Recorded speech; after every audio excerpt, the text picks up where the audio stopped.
1, 2, 3. The following is a Laura Flanders Show audio exclusive. The science is clear. As the IPCC, a UN agency with climatologists from over 70 countries, reported again this year, the Earth's temperature is rising. And with each increased increment, change is speeding up. Climate change is already affecting humans, animals, birds, insects, and plants.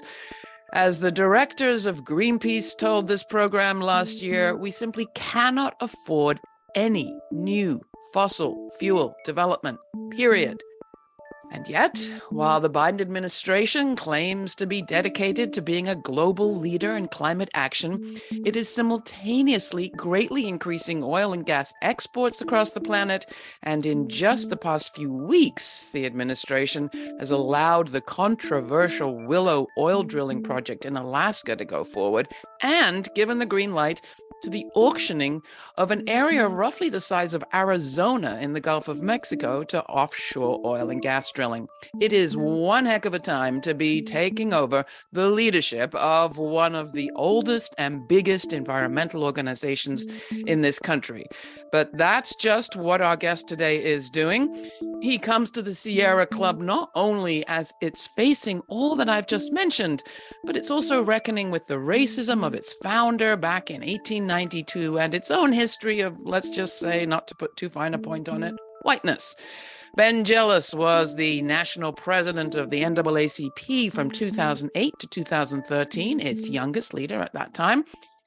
During that time, he brought Republicans and Democrats together to do things like shrink prison populations and work for criminal justice reform. He ran for governor of Maryland in 2018, the first African American to do that, and he is just out with a book that is packed with stories about unlikely alliances and surprising histories, his own and the country's.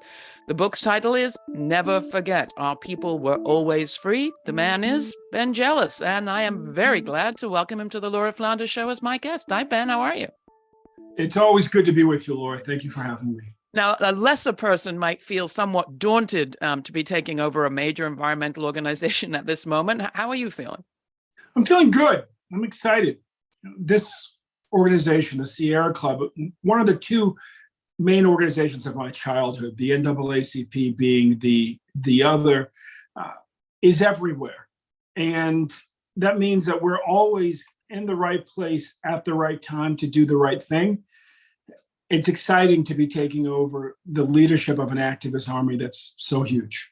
We often start these conversations by asking our guests, I ask people, what is forefront of your mind and in your heart as we start this conversation? So what's that for you today, right now, as we sit here?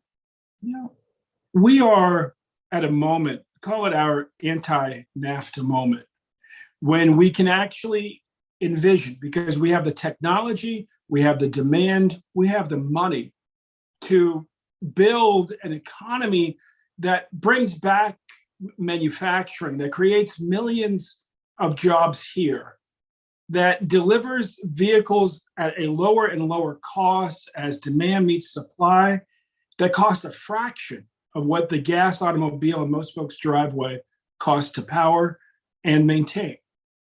And that greener future is frankly the economy that lifts all boats again, that a lot of us have been fighting for a long time. Now, the obstruction, what gets in the way, is every corporation that's invested in this status quo that's kept so many, not just people of color, so many white folks trapped in poverty or just a downward economic spiral for decades. That's the oil and gas industry. It's oftentimes your local power company. But that's what has me excited right now, is that doing the right thing by our environment is also doing the right thing by our nation. It's also doing the right thing by our families when it comes to building an economy that can truly lift all boats. No, you and I have been speaking about this opportunity for a long time, and there's a man in the White House who claims to understand that and put a bunch of money behind that in the so-called Anti-Inflation Act, Inflation Reduction Act, and yet the news this time as we're speaking has not been good over the last few weeks. The Willow Project in Alaska, this new auction in the Gulf of Mexico. How do you make sense of it, and is this just more evidence of we have yet to outfox the corporate power yet. I think it certainly is that. The corporate talking points are quite seductive. They're also not true. This is not about energy independence. Energy independence is wind. Energy independence is solar. Energy independence is meeting the needs of the people in this country. And quite frankly, this is about exports. This is about profiteering. This is about greed. And greed, frankly, of corporations that are addicted to destroying our planet. That's what this is about. I think, unfortunately, when President Biden makes bad decisions, it's because they're often rooted in an outmoded way of thinking, both about the climate and about politics. When he's right, he's right. When he's forward thinking, he's on the cutting edge, as he has been with the Inflation Reduction Act and the IIJA. But when he's wrong, it feels like he's trying to kind of rerun a game from the 1980s that the science doesn't back anymore. And frankly, the politics don't either. Well, on the political fronts, I think his defenders would say he's having to deal with a Joe Manchin in his administration who pushed this kind of this auction, at least, through in that Inflation Reduction Act. And that takes me neatly to your history and your book and the sort of challenge that you're taking on right now to create some new alliances, including ones that you've been trying to make for years over your career, alliances with working class whites, like those who vote for Manchin. Could they vote for somebody better? Probably. But how do we reach them? What do you bring to this work that you think is special, unique, and particularly apt for this moment? And why did you agree to do this job at this moment when you could have done a lot of stuff? So my family moved to Northern California a few years before I was born in 1973. And what got them headed west was that my parents' marriage had been against the law in Maryland in 1966. Dad's white, mom's black. And back then, not only could you not get married across racial lines in Maryland, you weren't allowed to move into or return to the state if you had married across racial lines. Cohabitating across racial lines as man and wife was barred explicitly by state law. And so I grew up in this world, kind of on this bridge between East and West, North and South, black and white. And the two organizations that really defined my childhood were the Sierra Club, principally in Northern California, and then the NAACP, principally in the summers I spent in West Baltimore. And so for me at 50, this was really coming full circle, but frankly, coming full circle at a particular time for our planet, for our people, for our nation. Again, we are at a moment when we can build a bigger, better, more prosperous future for all of our families. It requires us to have courage in shifting from a dependence on oil and gas towards electrifying everything. And what that means is that in places like Baltimore, we can reopen steel plants and frankly, reopen steel plants that are much cleaner than the ones that we shut down decades ago.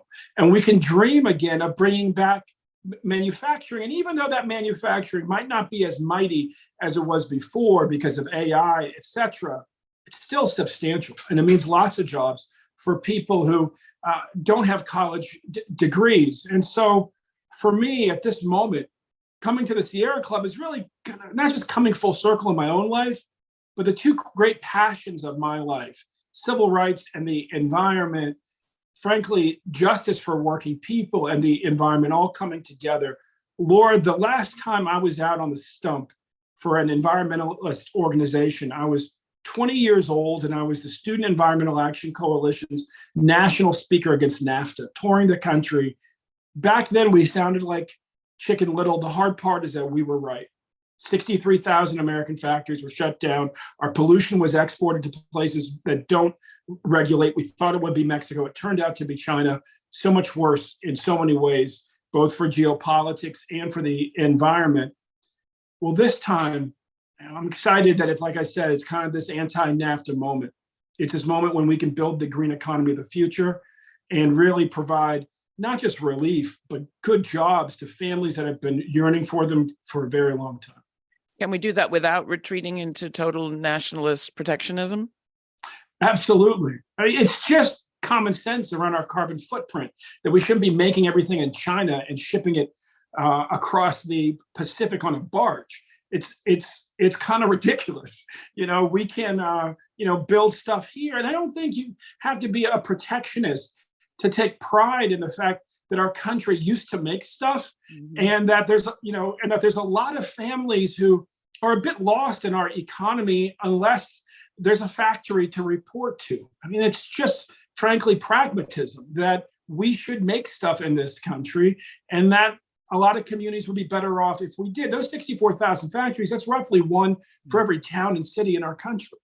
I mean, the people at Greenpeace would push back at the idea that you can have any kind of clean coal plants at this point. I didn't say a coal plant, I said a steel plant. And the science is there that we can manufacture steel in ways that are not as disastrously polluting as the factories were in the 1950s and 60s. It's also kind of common sense. Let's talk about the changes. I mean, in your book, you describe, I think you were at the time working for Amnesty International, and you're trying to organize a group of folks about the death penalty. And you describe realizing, we might find some liberal whites at a Earth Day meeting. And at that time, the folks that you expected to show up for those meetings, those Earth Day gatherings, you described them as looking exactly like, run-of-the-mill Republicans on an average day, but suddenly showing up in, tie-dye on Earth Day. Yeah, it's true. I mean, Earth Day in the Deep South is Groundhog Day for white liberals. It's just a fact. Like, most days, if you're going to wander around in your Birkenstocks and your Grateful Dead shirt in Jackson, Mississippi, you're liable to be ostracized. But if you show up, to Mississippi State University, Ole Miss, Delta State, on Earth Day back in the 90s, it was like a reunion for every white liberal in the state. Have things changed? How would you describe how things have changed as we mark another Earth Day? What I would say is this: protecting the environment through our young people is returning to be a bipartisan issue. If you look beyond the real backwards leaders who define the Republican moment, who are virtually all old men with gray hair, and you go listen to the young people who identify as Republicans, they know what's what. They want to make sure that they can look forward to a future where they can raise great-grandchildren who can look forward to raising great-grandchildren. And they understand what the science says much more so than the grown-ups do. I mean, that's the hope for us to build a bipartisan issue when it comes to the environment, is to communicate directly with young people. There's also a lot of folks who used to be called Republicans who now feel a bit lost because they're not down with Donald Trump and his crazy, opportunistic, racist type of politics, who also recognize the science. And so what I've said to folks in the Sierra Club is we've got to be bigger than the Democratic Party, to our left and to our right. Anytime an issue is a one-party issue, you might as well just declare defeat. But the reality is that when you look at the polling, the support for what we're seeking to do, shutting down those coal-fired power plants, electrifying everything, delivering more F-150s that are as fast as a Ferrari and use 1/5 of the gas, cost 1/5 to power as your old gas F-150. An old gas F-150 is like 14 miles to the gallon. A new electric is the equivalent of 70. You don't have to be a Democrat to sign up for that. In fact, there's a lot of young Republicans who agree. And so what I've said to our folks is that everybody who's currently in our tent, from the left to the kind of the grumpiest person on the center right, or maybe even a little bit beyond, we need all of them. And we need more of them because we're the world's leading polluter. And the mandate to fix that is something that, quite frankly,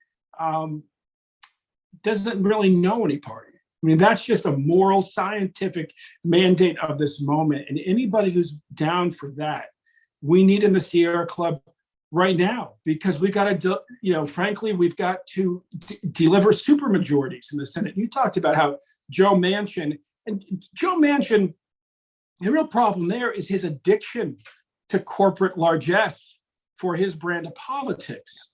And so in the past, when I've built bipartisan coalitions, it hasn't been with the moderates. It's been with the activists of both parties. Because the activists are actually people who, when they're with you, they're with you. Even if they're against you 95% of the time. They're driven by ideas. You know, they're intellectually more honest about what they believe and less flexible. And that's what we figured out on criminal justice reform, was that we could reach out to the libertarians and the fiscal conservatives and the Christian conservatives, and all of them agreed with us about the need to shrink prisons. And so, yeah, I'm on the hunt now for the Republicans who agree with us on the need to actually drive down emissions and switch to a better future. Frankly, where we're making more stuff here, we're employing more people in our country, and we're building the technologies that all of us want, that pollute less, and that ultimately keep more money in our pockets and send less money to the profits of the type of people who run oil companies. Your book is full of histories of unusual alliances, and I want you to talk about some of those. But as we talk about crafting, as you talk about crafting that electoral majority, and the work that you did at the NAACP, I think about Governor Kemp, with whom you worked on that project, and his role since. Oh, no. I worked with Jack Kemp. I worked with Secretary Kemp. Oh, I have my notes wrong. My mistake. Yeah, okay. Yeah. So, and we also worked with Governor Kemp's predecessor, Nathan Deal, but no, never messed with Governor Kemp. No. So I think about some of the complexities of some of this. For example, we have challenges right now that will require people actually to change, to give up some power, give up some places, give up some ways of life. It's not going to be easy. Is there a danger when we say we could all get on board with this? There's something for us all to gain if we don't also grapple with, some of the real changes that some people are going to have to make. We're all going to have to grapple with it. We, at the NAACP, when Julian Bond and I decided that we would have to ensure that the NAACP as a civil rights institution was fully on board to support marriage equality for the gay community, we commenced 3 years of internal conversations before we weighed in on the issue. And when we weighed in, public opinion shot up more than it did when President Obama endorsed marriage equality for the gay community, in part because we had been working with activists in hundreds of communities for years. And so when we all came online, if anybody had a question at any church, one of our folks, it was a Black church, was there to explain it. Not even President Obama had that kind of reach when he weighed in on an issue. Sierra Club, there's a similar series of conversations we're going to have to, they've already started to have internally about, okay, we need 50 million tons more copper to rewire the grid in the US. Where is that going to come from? How is that going to be mined? Who's going to profit from it? Are we going to profit workers in this country? Are we going to profit dictators in countries where they have no environmental regulations typically? And if they do, they don't enforce them.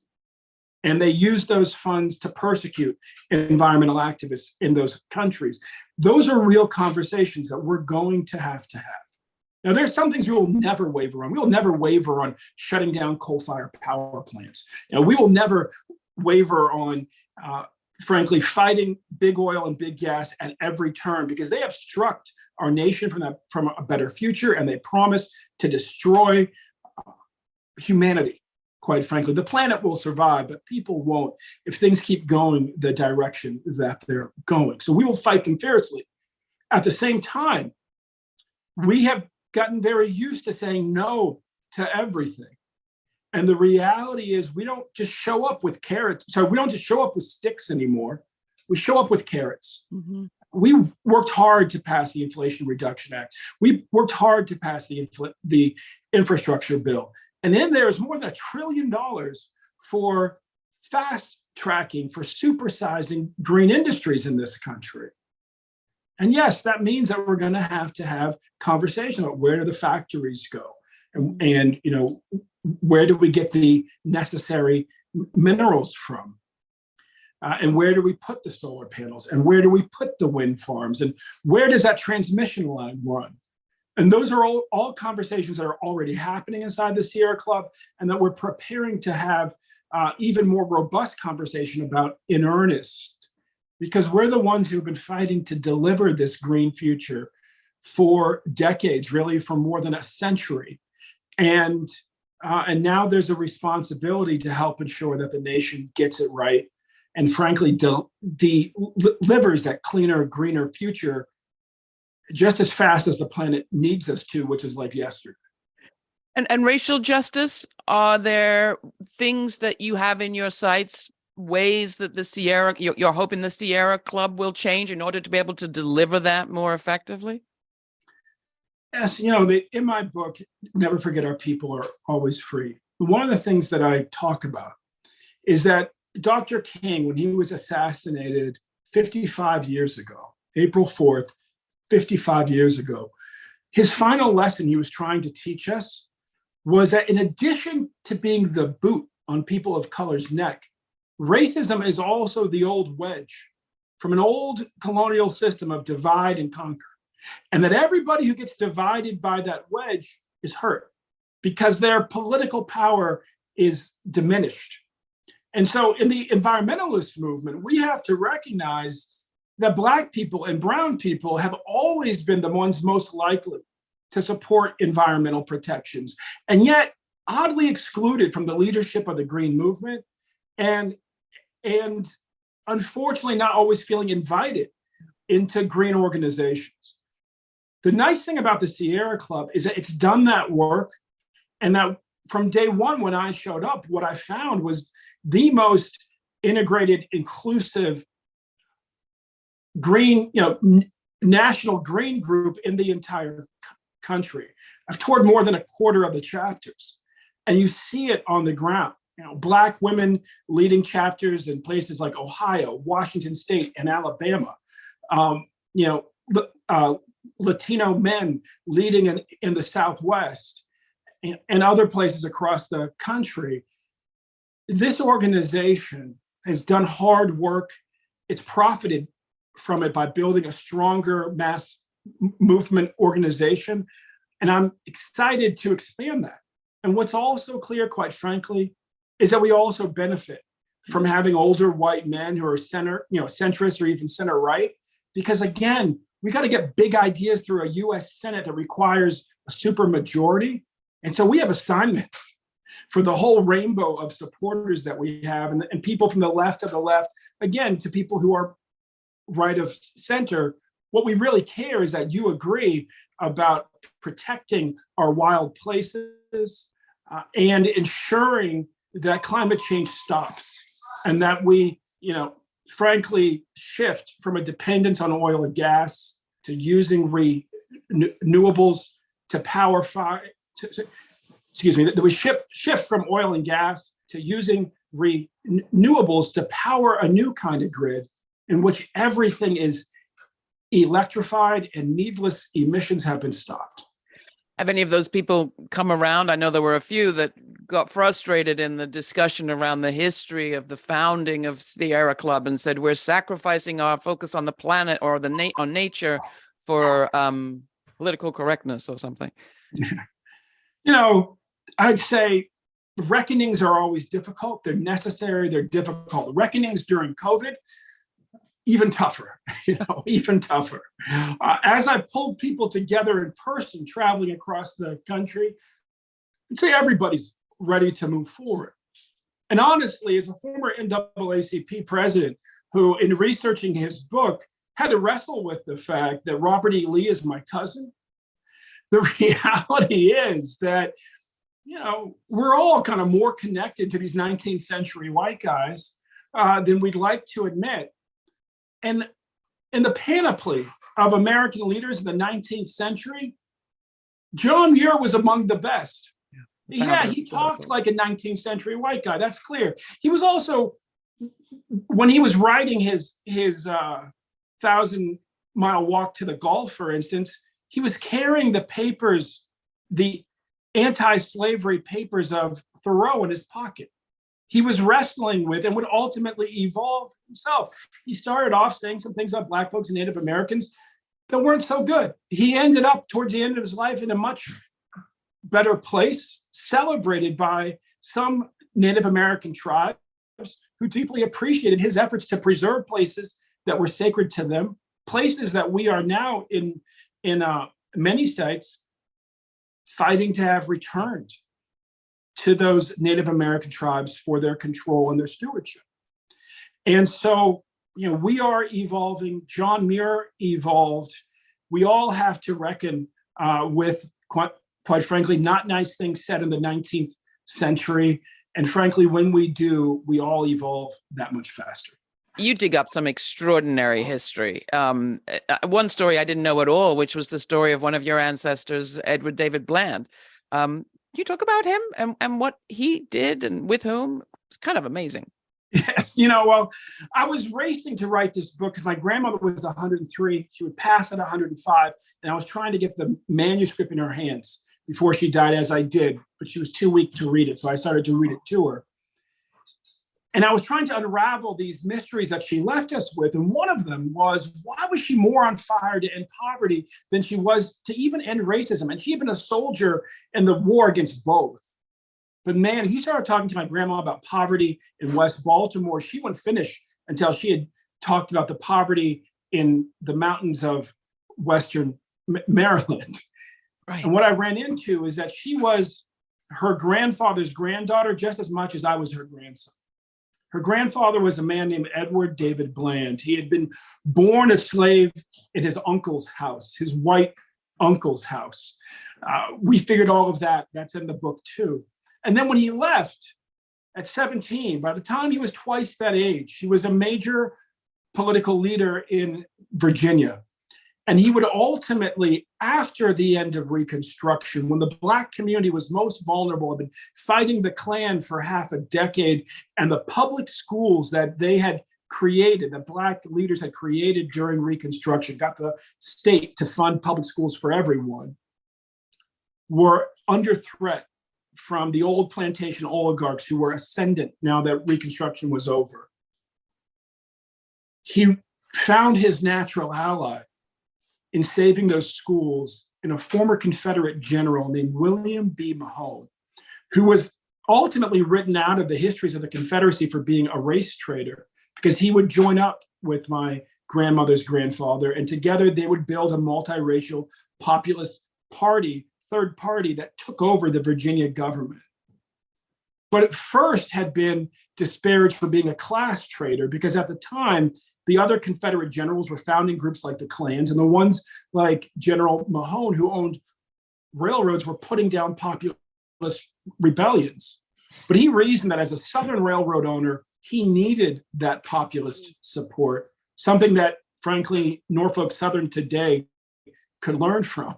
And so rather than suppressing his workers, he joined them and became the head of the third party that they fled the Democratic Party to join. And their name came from their demand. Their demand was readjust the terms of the Civil War debt so we can keep our public schools. The oligarchs were saying, oh, we can't afford both. The Civil War debt terms are too onerous, so we're going to have to shut down your public schools. Well, the oligarchs didn't really calculate just how many white families depended on those schools. And then my grandmother's grandfather, seeing this new party cut whole cloth from the Democratic Party by white working class men who fled to save the free public schools for their families, he approached General Mahone. He said, well, we started those schools. We want to save them as much as you. Why don't we join forces? And in the end, you had a majority Black, multiracial, populist third party led by a former Confederate general and a freedman. Like I said, they took over the governorship. They took over control of both houses of the state legislature, and with that, both U.S. senators. For about 4.5, 5 years, they seemed to control everything in Virginia. And in that time, Laura, not only did they save the free public schools, they radically expanded Virginia Tech, making it what we know it to be today, the working person's answer to the more patrician University of Virginia. They created what became Virginia State, the first publicly funded college for Black teachers south of the Mason-Dixon, quickly quadrupling the number of Black teachers teaching in the public schools. They abolished the public whipping post, and they abolished the poll tax. And what's interesting, Laura, is, I think you and I, first of all, were probably never taught. There was a time like Johnny Reb and the Freedmen got together and took over multiple state governments. Yeah. But that's indeed what happened. What we also were probably taught was that the poll tax was an attack on Black power of the Reconstruction era. But what's interesting is that poll tax, when it was implemented, put back in place in Virginia after the Readjuster Party had their heyday, didn't just disenfranchise 80% of Blacks, it also disenfranchised 50% of whites. In other words, it disenfranchised everybody who had been part of that populist, multiracial takeover of the Virginia government that had happened much more recently than the Civil War and Reconstruction. And that kind of blew my mind. I think if we had been taught that, if we had been taught that less than 20 years after the Civil War, Johnny Reb, just the line soldier of the old Confederacy, not the generals, had teamed up with men who'd been born slaves and taken over state governments in order to preserve free public education on a platform that was pro-civil rights, pro-workers' rights, pro-voting rights. And that the poll tax had been put in place, to ensure that those men would never vote again, white or Black. That narrative, I think, would have led to a very different politic in our country over the last 120 years or so. And that's the politic that I'm interested in building. People can read much more about it in your book, which is just fascinating. And the other thing that I think not being told that history teaches us is a very false sense of how history moves. Yes. Because as you tell the story, and we just came back from Wilmington last year and did a whole piece about a very similar phenomenon in Wilmington. Yep. You see how history makes progress, then it goes back, makes progress, then it goes back. You have, advancement, retrenchment. It's the name of the game. Which brings me to the situation we're in today. You mentioned Norfolk Southern, and I have to reflect on the attention that has gone to that horrendous disaster in East Palestine, Ohio, because I've heard from people in Black communities that are buried in toxins on a regular basis that they feel sympathy for the victims, of course, but a kind of frustration with the imbalance in the attention, with the head of the company coming down and say, well, make it good. The Secretary of Education, of Transportation saying this is top priority. Obviously, you sympathize. What do you do? Oh, I think that you use this as precedent for everything going forward, and you use the moment to leverage as much relief as you can for the communities that have been impacted by Norfolk Southern and by chemical trains in the South, period. I mean, chemical trains, period. In the South, in Mobile, Alabama, Africatown is a part of Mobile that has been just destroyed by the oil and gas industry. Everything from refineries and, looking more broadly at petrochemicals, by a chemical train derailment too. And I was down there recently, and I know it stings a little bit for folks to see so much attention. In the same breath, folks will tell you that it also gives them hope, because this is an important precedent for how we deal with this. And quite frankly, how the folks in Africatown were treated was based on precedents before that, for just kind of giving everybody like $100, and telling them, and getting them to sign away any claims that they might have. And so I'm optimistic that no chemical train derailment will ever be treated the same as it was because of East Palestine. A similar thing happened, and I discuss it in the book when it came to opiates.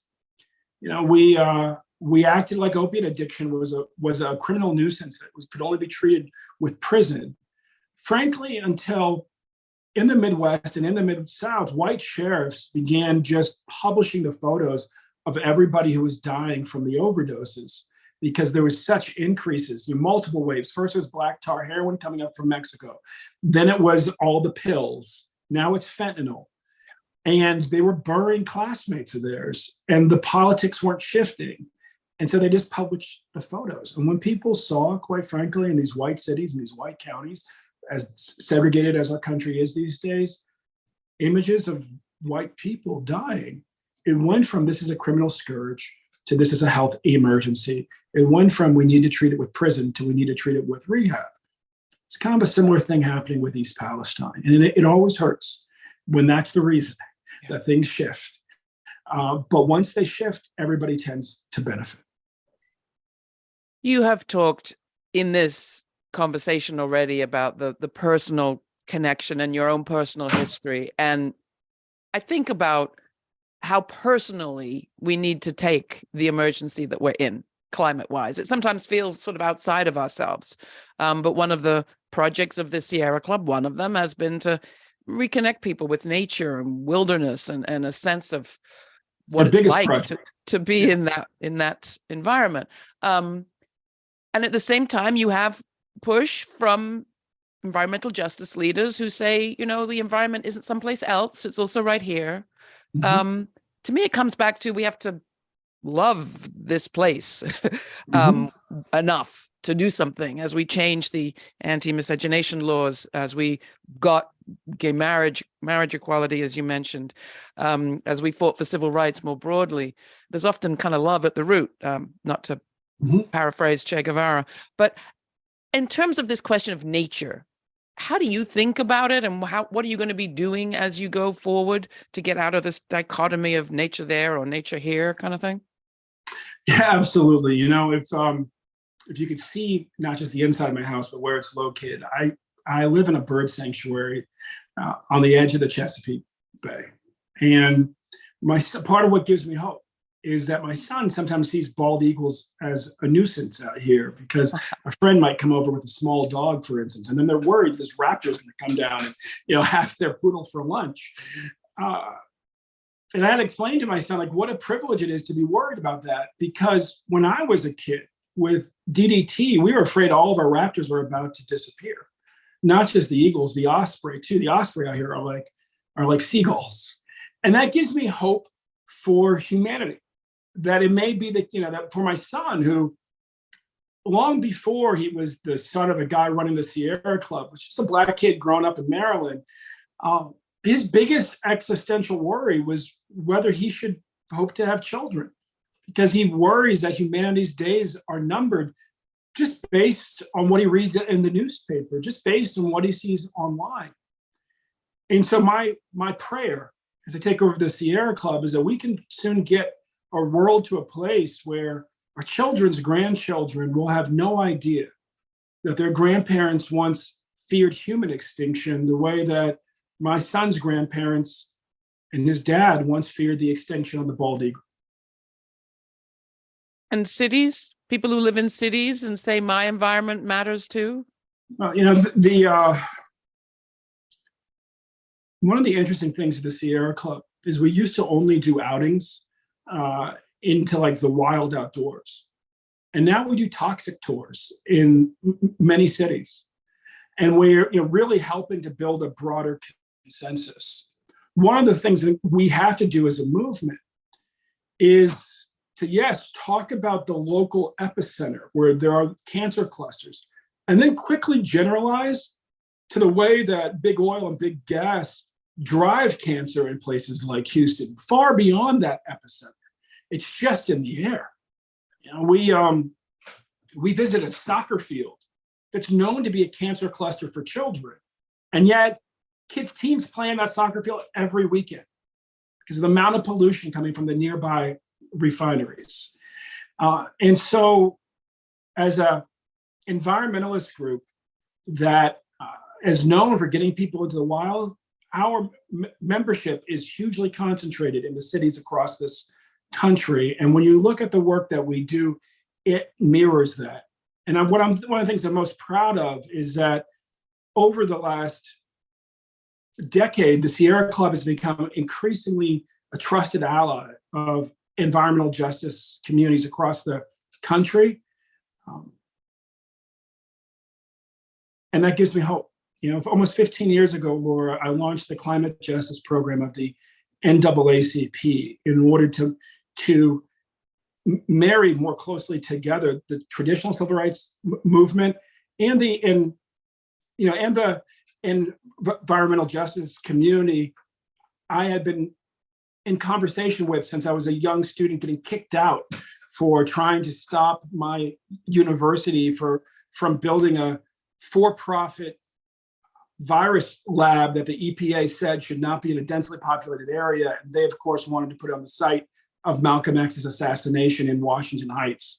And to marry, that group of inner city environmental activists working on environmental justice issues with the civil rights community, and also to marry the civil rights community with folks who are battling climate change. As I toured the 16 chapters, the quarter of the Sierra Club chapters that I first engaged before taking over, every single one of them was working on the ground with local environmental justice communities and with climate justice committees of the NAACP. And that gives me great hope that increasingly we aren't separate communities as much as we are groups of activists who may have a different principal focus, but at the end of the day are all willing to throw down for each other to make sure that each of our communities gets the justice it deserves, and we all come together to save the planet that we all live on, for even people far from here who are impacted by the massive amount of pollution coming out of our country.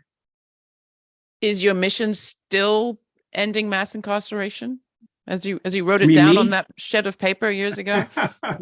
It's funny. I never expected to get to 50. I'm kind of in my second lifetime in a way. My paternal grandfather, my white grandfather, died at 43 of his third heart attack.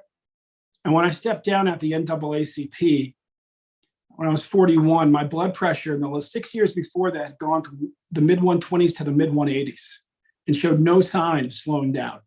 I figured out what was going to kill me. And it's likely what killed my grandfather too. And ultimately, I'm now in a place where I'm ready to take on a new challenge. Yeah. I'm proud to say that I've helped raise and train a whole generation of activists who are hell-bent on ending mass incarceration, and however I can help them, I will. And yet, I am totally focused on leading the Sierra Club to rise to this moment and really be the force that we need in this country, the big, overwhelming force in the environmentalist movement, to hold our government accountable to its goals and make sure that we achieve them in time to ensure that this planet remains habitable for everybody.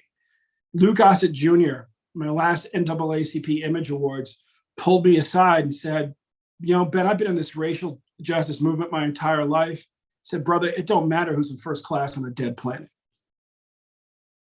That stuck with me ever since. And I'm, as Lou now is not in good health, and I send prayers to him, he, his voice stuck with me for a decade, and I'm going to try to make sure that, do everything I can to help ensure that doesn't happen. You say in your book, and we're coming close to the end here, is that there's a physics of politics. What do you mean by that? And where do the physical forces stand as we speak? The last day of political science 101 at Columbia University, taught by Charles V. Hamilton, co-author of Black Power, I asked him that question. And what he said is this, I don't know where the science is in politics, but it is a lot like physics. For every action, there's an equal and opposite reaction, and something in motion will return to its original state.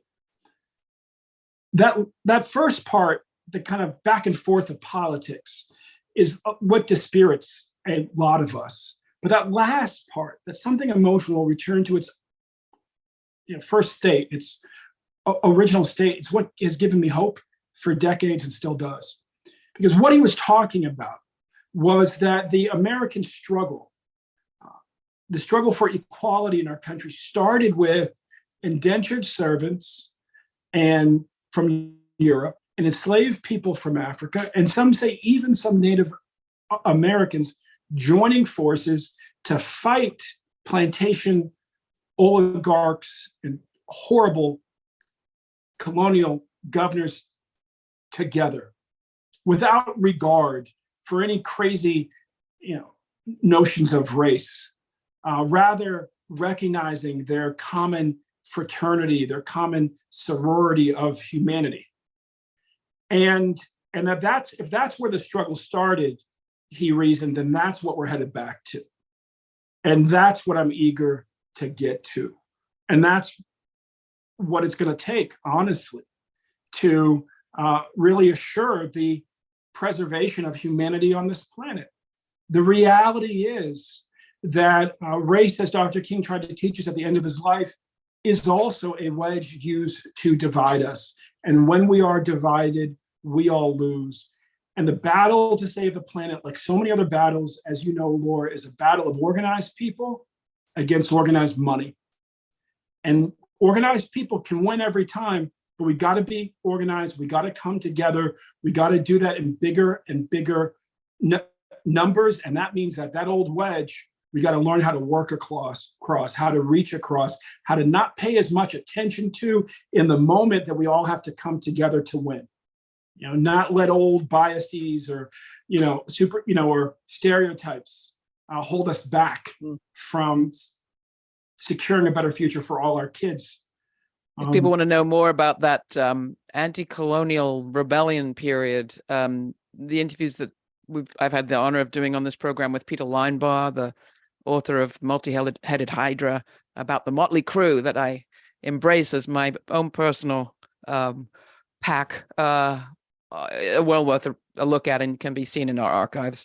Ben, to close, I always ask my guests, what do they think is the story the future will tell of now? And you are an optimistic person, and you've indicated the way that you think we may revert back to something better in the future that reflects maybe more of how we started. But I'm curious about time because, boy, the clock is ticking and ticking loudly. And we don't have a lot of time if you listen to the IPCC or if you listen to frontline people across this planet. So I'm not going to ask you about 100 years from now. I feel like I need to know what you think the story will be that the future tells 10 years from now. This is the moment when we must all become optimists. There were times that maybe we had the privilege of time to argue a lot about, the small bits of who makes you the rightest, the most correct. My grandmother said to me a long time ago, it's true, pessimists are right more often, but optimists win more often. And you've got to decide in this life what's more important to you. And the reality is that if we're going to build an environmental movement that is big enough to actually win the day, we've got to show up to the American people with a vision that says we can build a better economy that lifts all boats. We have the technology, we have the resources, we have the demand, we have the will. We also have some foes, some obstacles we have to overcome. It's the oil and gas industry. It's oftentimes your local power company. But you know what? We band together, we can do that. And on the other side, yes, we will actually create a climate that's sustainable. We will save the future of this planet for humanity. But honestly, Laura, most folks can't afford to think that far. And so it's also important to point out, we will rebuild American manufacturing. We will bring back millions of jobs. Your family will profit more, and it will cost you less to get to work because, frankly, the price of EVs will come down, and they cost about a fifth as much to own and operate. Once you own them, to maintain and to power. That's the conversation that we need, to have with the American people. Yes, this is about stopping climate change. It's also about creating a better future for all of us. And you and I both know that most voters they just don't have the luxury to worry about things 10 years in the future. They want to know how they're going to put more food on the table next month. And honestly, our movement offers solutions to both. All right. I think the Sierra Club made the right decision in bringing you on board to head the organization up. Thank you, thank you, thank you. It's been a pleasure to talk with you, Ben. And thank you for your book, which is really a wonderful document. Thank you, Laura. It's always good to be with you.